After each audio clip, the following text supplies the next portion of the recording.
Assalamualaikum warahmatullahi wabarakatuh. Anak-anakku semua kelas 12 yang saya banggakan. Pada kesempatan kali ini saya akan menunjukkan praktikum sederhana tentang elektrolisis dengan menggunakan elektroda inert. Di antaranya adalah karbon, yang mana pada pertemuan sebelumnya sudah saya jelaskan bagaimana prinsip elektrolisis elektrolit dengan menggunakan elektroda inert, yaitu berupa platina atau batang karbon. Nah, ini kita pakai batang karbon, ya, batang karbon. Nah, perlu saya mengingatkan kembali bahwasanya pada elektrolisis elektrolit dengan menggunakan elektroda inert, kita selalu berpedoman pada istilah kenap, yaitu katoda adalah negatif, anoda adalah positif. Yang kedua adalah baik di elektrolisis maupun di sel volta ada istilah untuk mudah mengingatkan, ada K2R dan A2O.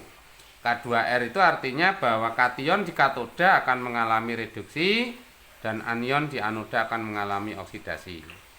Nah, pada kali ini nanti akan kami tunjukkan elektrolisis sederhana menggunakan dua macam larutan elektrolit. Yang pertama adalah nanti menggunakan garam, ya. Nah, sebelum kita membuat larutan garam, perlu saya tunjukkan tentang sumber tegangannya dulu. Ini kita menggunakan 4 buah baterai. Perlu anak-anak ketahui, ini adalah sebagai kutub positif, ini berarti negatif, ini positif, ini negatif, ini positif, ini negatif, ini positif, ini negatif. Berarti elektroda yang saya pegang dengan tangan kiri ini adalah kutub negatif, dan elektroda yang saya pegang tangan kanan adalah elektroda positif. Nah, perlu anak ketahui bahwa istilah kenap itu adalah katoda negatif. Karena ini yang tangan kiri ini adalah elektroda negatif, berarti elektroda yang tangan kiri ini adalah katoda, yaitu katoda adalah negatif. Nah, yang katoda sebagai negatif, maka di katoda nanti akan terjadi reaksi reduksi. Sedangkan yang di kanan, up-nya anoda adalah positif. Karena ini adalah kutubnya positif, berarti di batang karbon di sini nanti akan terjadi reaksi oksidasi, ya, akan terjadi oksidasi. Oke, baik. Sebelum kita mencoba mengelektrolisis larutan elektrolit, maka kita buat dulu larutan elektrolit. Nah, yang kita pakai adalah larutan garam dapur, ya. Ini larutan garam dapur. Ini ada, mungkin bisa dilihat lebih dekat lagi, adalah garam beriodium, garam konsumsi beriodium. Oke, ini sudah kami sediakan air biasa. Coba kita larutkan, kita buat larutan garam dapur, ya, secukupnya. Kemudian kita aduk, kita ambil sendok. Oke, nah, kita aduk, maka jadilah ini larutan garam dapur. Oke. Nah, sebelum kita elektrolisis, perlu anak-anak ketahui dulu bahwa ini ada barium hidroksida. Barium hidroksida itu adalah BaOH 2 kali, yaitu sifatnya adalah basa. Nah, untuk mengetahui apakah ini memang benar-benar basa, maka bisa kita coba, ya, kita uji, kita buat dulu larutan ini, kita buat larutan basa dulu. Oke, sedikit aja. Apa ini hubungannya? Ya, jelas nanti ada sedikit hubungannya dengan elektrolisis, supaya anak-anakku semua nanti tahu. Oke. Ini adalah larutan basa. Basa itu adalah BaOH 2 kali, yang menunjukkan basa karena adanya ion OH-. Nah, untuk membuktikan adanya ion OH-, kita uji dengan indikator. Ini namanya indikator PP, phenolphthalein. Ya, ini adalah salah satu indikator yang dipakai untuk menguji adanya ion basa. Ini kita tetesi. Nah, oke, ternyata bisa Anda amati dari larutan yang semula putih agak keruh karena saya tambahkan PP. Begitu saya tambahkan indikator PP, berubah menjadi merah muda, ya, berubah menjadi merah muda. Nah, ini menunjukkan bahwa basa atau BaOH2 kali itu adalah bersifat basa karena menghasilkan ion OH- dalam air, dan itu bisa diuji dengan indikator PP dari yang tidak berwarna berubah menjadi merah. Oke, ini hanya sekedar untuk menunjukkan saja bahwa basa itu dengan indikator PP berubah jadi merah muda. Nah, oke, kita lanjutkan. Ini tadi kita akan mengelektrolisis larutan garam dapur. Ini larutan garam dapur. Kemudian kita tambahkan indikator PP. Nah, kita tambahkan indikator PP. Nah, apa kegunaan dari indikator PP ini? Ya, nanti kita lihat kira-kira gunanya untuk apa, kan begitu. Kalau tadi adalah indikator PP itu untuk menguji adanya ion OH- atau basa, maka kalau ini kita tambahkan indikator PP, larutan garam dapur kita tambahkan indikator PP, ternyata tidak menghasilkan warna merah. Karena apa? Karena ini adalah larutan garam dapur, beda dengan yang ini tadi, yaitu basa barium hidroksida. Oke, setelah itu kita coba untuk kita elektrolisis, ya. Ingat, ini masih yang kiri tadi adalah kutub negatif, yaitu sebagai katoda. Nanti akan terjadi reaksi reduksi. Kemudian yang di tangan kanan ini adalah kutub positif, maka akan terjadi sebagai kutub atau elektroda anoda, dan nanti akan terjadi reaksi oksidasi. Kita coba untuk di elektrolisis. Kita tambahkan di sini. Ya, oke. Nah, kita masukkan yang kiri adalah kiri. Berarti yang kiri adalah kutub negatif, yaitu katoda. Nanti akan terjadi reaksi reduksi. Dan yang kanan adalah kutub positif, yaitu anoda. Nanti akan terjadi reaksi oksidasi. Oke, baik. Nah, sambil menunggu hasil elektrolisis, kita tuliskan reaksinya. Bagaimana reaksi elektrolisisnya? Oke. Reaksi elektrolisisnya. Jadi yang kita elektrolisis tadi adalah yang pertama adalah larutan NaCl, ya, di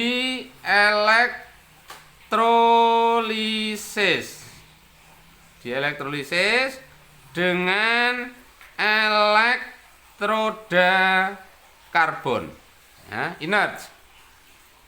Karena NaCl dalam bentuk larutan, maka akan terion menghasilkan Na plus Cl min.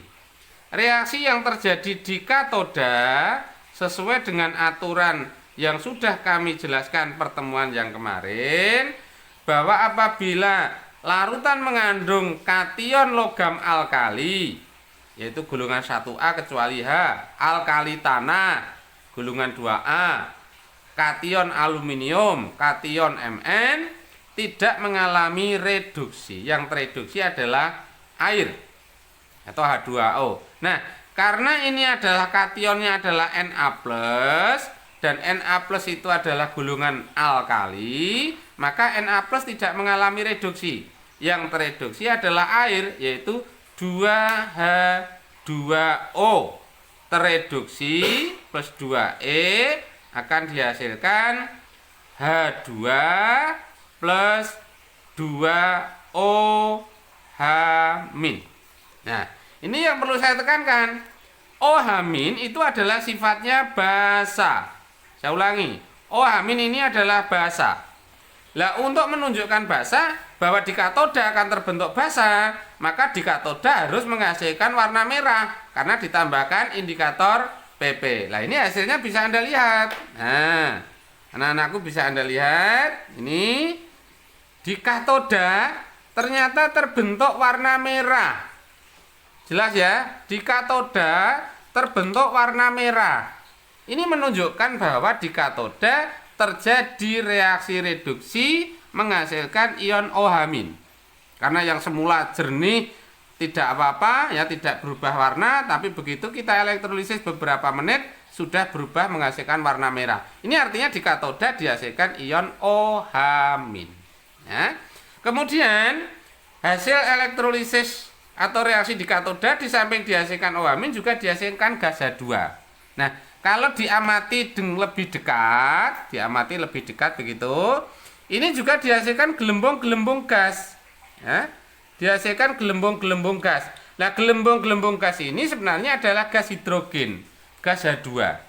Ya, gas H2. Ini elektrolisis yang terjadi di katoda. Jadi ada gelembung-gelembung gas kecil-kecil, itu sebenarnya adalah gas hidrogen. Nah, yang menghasilkan warna merah itu adalah ion OH- yang ketemu dengan indikator PP. Oke, itu reaksi yang terjadi di katoda. Nah, selanjutnya reaksi yang terjadi di anoda. Reaksi di anoda. Di anoda. Nah, di anoda berarti anion. Karena anionnya adalah Cl-, Cl- itu adalah golongan halida, maka akan teroksidasi menjadi halogennya. Jadi 2 Cl- akan tereduksi menghasilkan Cl2 plus 2E. Nah, Cl2 itu adalah gas. Ya, Cl2 itu adalah gas. Nah, oleh karena itu, karena gas ini bisa Anda lihat. Bisa saya dekatkan ini menghasilkan gelembung-gelembung gas juga yang menempel di elektroda karbon. Nah, gelembung-gelembung gas ini sebenarnya adalah gas Cl2. Ya, dan warnanya berbeda dengan yang bawah. Warnanya adalah berbeda dengan yang bawah.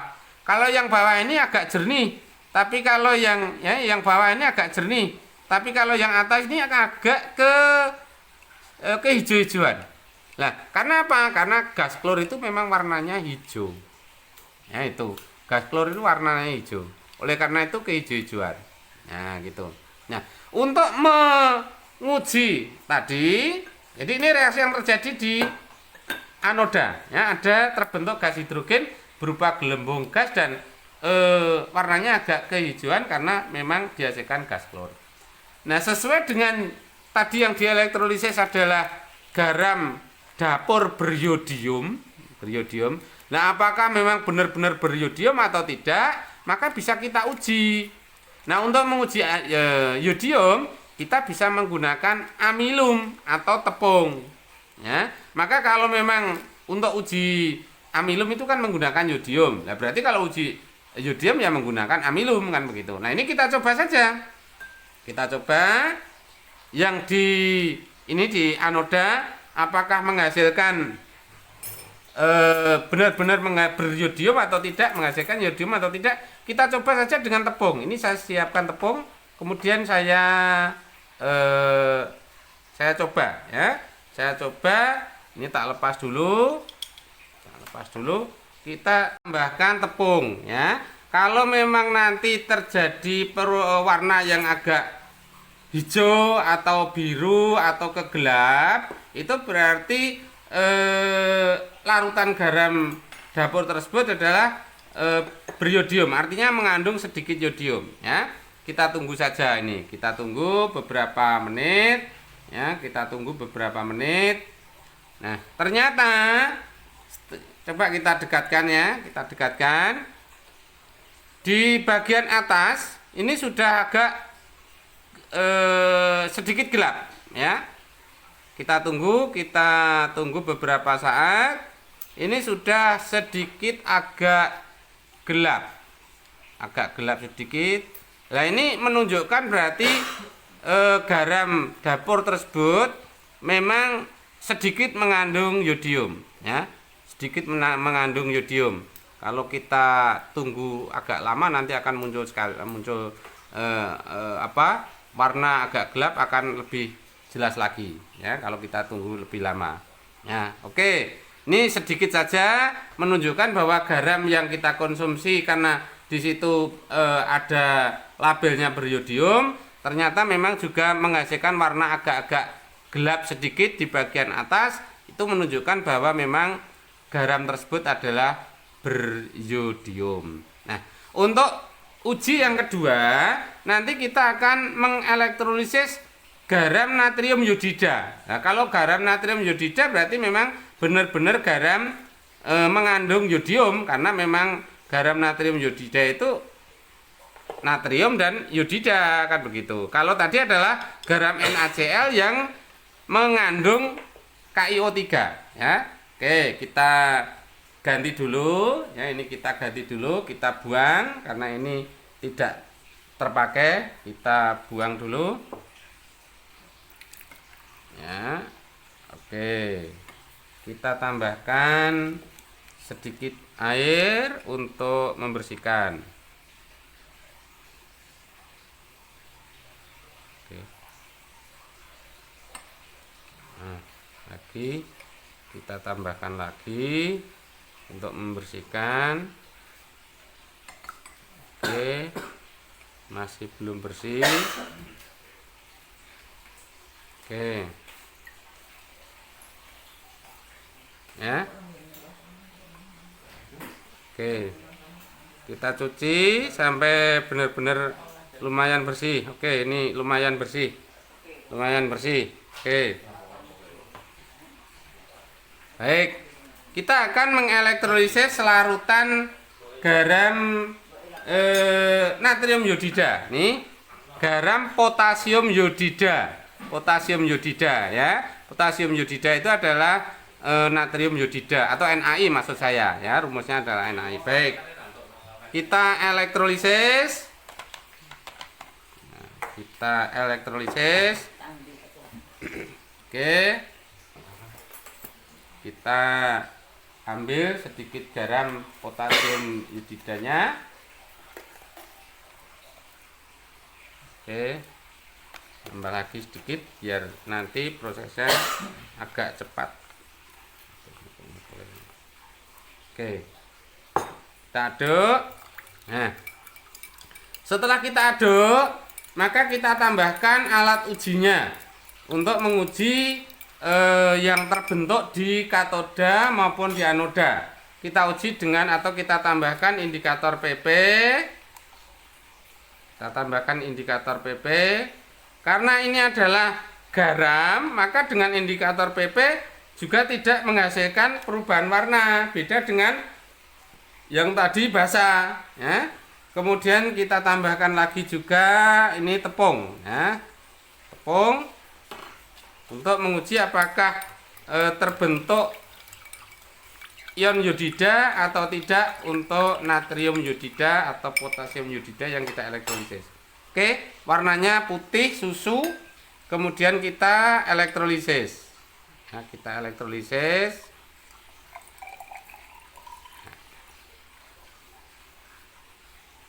Kita elektrolisis. Oke. Ini ke sana. Nah, ingat tadi masih tetap ya, yang kiri adalah sebagai katoda, nanti di sini akan terjadi reaksi reduksi, dan yang di kanan adalah anoda, nanti akan terjadi reaksi oksidasi. Nah, bagaimana reaksinya? Ini sambil menunggu reaksinya, kita jelaskan di sini ya. Jadi untuk yang contoh yang kedua, ini geser ke sana sedikit. Ya, yang kedua B adalah larutan NaI. Ya, NaI masih sama dielektrolisis, ya, dielektrolisis dengan elektroda karbon. Maka reaksi yang terjadi bahwa NaI itu terion menghasilkan Na plus I-.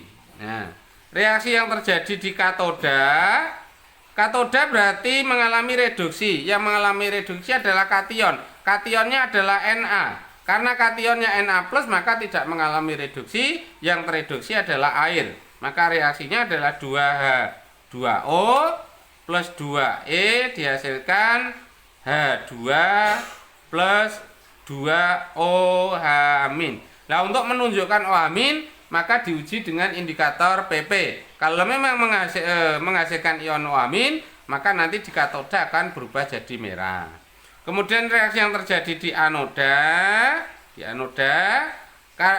anoda adalah oksidasi, yang dioksidasi adalah anion. Anionnya adalah imin. Karena imin itu adalah golongan halida, maka akan teroksidasi menghasilkan I2 plus 2 elektron. Nah, untuk menguji adanya I2, kita gunakan tepung tadi, ya, atau amilem. Kalau memang nanti berubah jadi warna gelap di anoda, maka berarti pada elektrolisis NaI di anoda dihasilkan I2, ya. Nah, ini bisa diamati, ya, bisa diamati di sini. Oke, bisa dilihat lebih dekat lagi. Nah, ternyata bisa anak-anak lihat bahwa di katoda, ini tadi yang kiri adalah katoda. Nah, saya dekatkan, ya. Yang kiri adalah warnanya merah, ya. Dan ada gelembung gas. Gelembung gas tadi ada gas hidrogen sama, ya. Nah, di anoda, ini yang di anoda warnanya seperti kopi, ya. Karena apa? Karena adanya ion imin yang terbentuk di anoda dari hasil oksidasi ion I, ya. Terbentuk I2, maaf. Di anoda terbentuk I2 dari hasil oksidasi ion imin dari garam NaI, ya. Ini yang merupakan elektrolisis dari potasium iodida, ya. Jadi sekali lagi, untuk menguji adanya ion OH- kita menggunakan indikator PP, dan untuk menguji adanya I2 bisa kita gunakan amilem atau tepung. Oke, saya kira cukup untuk 2 contoh elektrolisis ini. Paling tidak anak-anakku semuanya menjadi lebih paham bahwa tidak hanya sekedar teori saja yang kemarin diteorikan, dan ini kita tunjukkan dengan menggunakan praktikum. Semoga saja anak-anakku semuanya menjadi lebih jelas dan semoga ilmunya bermanfaat di kemudian hari. Kalau ada yang belum jelas bisa ditanyakan lewat sarana yang tersedia, yaitu WhatsApp, ya. Saya akhiri, billahi taufik wal hidayah. Assalamualaikum warahmatullahi wabarakatuh.